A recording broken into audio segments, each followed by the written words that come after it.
Paytaxtımızda Real Aikido üzrə 11-ci beynəlxalq seminar və kəmər imtahanı keçirilib. Tədbirdə Azərbaycan Real Aikido İdman Klubunun 14 filialından 300-dən artıq idmançısı iştirak edib. Seminara Real Aikido döyüş sənətinin banisinin birinci assistenti, Beynəlxalq Real Aikido Federasiyasının prezidenti, 7-ci dan qara kəmər ustası professor İqor Petroviç rəhbərlik edib. Tədbir yüksək maraq və coşqu ilə keçib. Seminarın sonunda 4 yaşdan 70 yaşa iştirakçılar arasında ağ kəmərdən qara kəmərə qədər dərəcə imtahanları təşkil olunub. İmtahan komissiyasında Beynəlxalq Aikido Federasiyasının prezidenti professor İqor Petroviç, Azərbaycan Real Aikido İdman Klubunun prezidenti Fariz Abdullayev, eləcə də Qazaxıstan Real Aikido Assosiasiyasının prezidenti Artyom Zaxarenko yer alıblar. Tədbirin sonunda Beynəlxalq Federasiya rəhbərinin qərarına əsasən Azərbaycan növbəti dəfə 8-ci olmaqla Real Aikido idman növü üzrə bütün kateqoriyalarda birinci yerə layiq görülüb.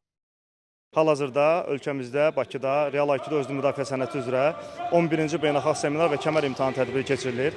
Tədbirə həmişə olduğu kimi dünyanın nömrə 1 Real Aikido ustası, Real Aikidonun yaradıcısının birinci assistenti, 7-ci dan qara kəmər ustası İqor Petroviç rəhbərlik eləyir. İqor Petroviç hər il Azərbaycana gəlir və Azərbaycandakı Real Aikido idmançılarının texniki səviyyəsini dəyərləndirir və hər il olduğu kimi həmişə qeyd edir ki, artıq 7-ci ildir ki, Azərbaycan nömrə 1-dir. Siz buradakı yeni yetmələrə baxın. Hamısı bacarıqlıdır. Bu cür seminarların olmasına şadam. Ümid edirəm davamlı olacaq.